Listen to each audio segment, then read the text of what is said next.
Saudara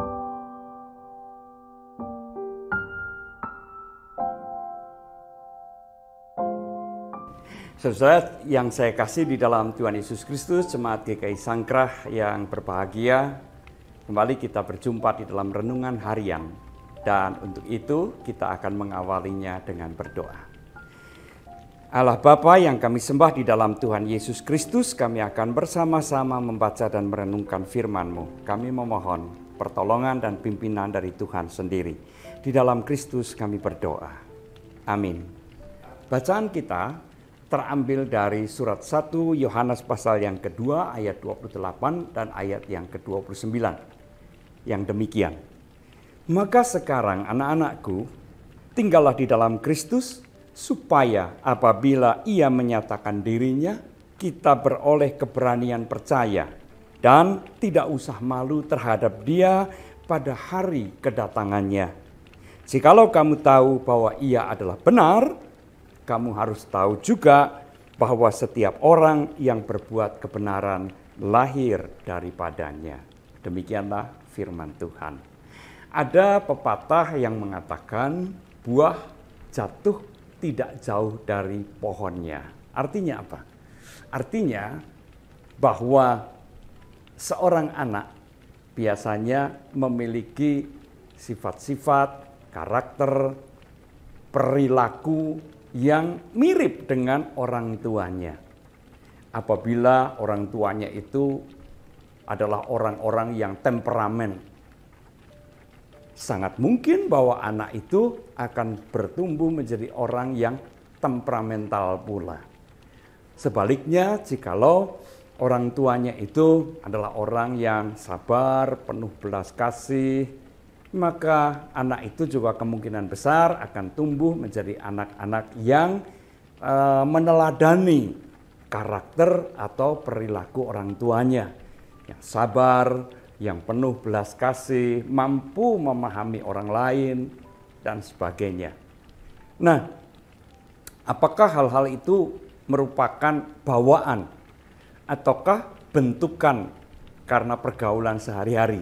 Para ahli masih memperdebatkan hal itu dan belum ada kesepakatan. Ya, ada yang mengatakan ya itu bawaan, keturunan ya dari orang tuanya. Tapi ada juga yang mengatakan tidak, itu dibentuk karena pergaulan sehari-hari. Nah, terlepas mana yang benar, sesuai yang saya kasihi, pepatah yang mengatakan buah jatuh tidak jauh dari pohonnya seringkali membuktikan kebenarannya. Nah, saudara-saudara yang saya kasih, di dalam surat 1 Yohanes yang kita baca tadi dikatakan, bila kita lahir atau dilahirkan dari Allah di dalam Kristus, maka kita juga akan hidup di dalam kebenaran.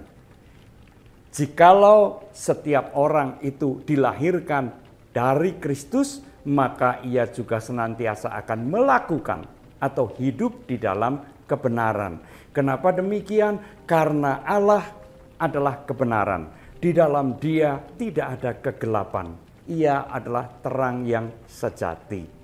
Oleh karena itu, setiap orang yang lahir daripadanya juga pasti dan sudah seharusnya hidup seperti Allah Bapa menyatakan dirinya.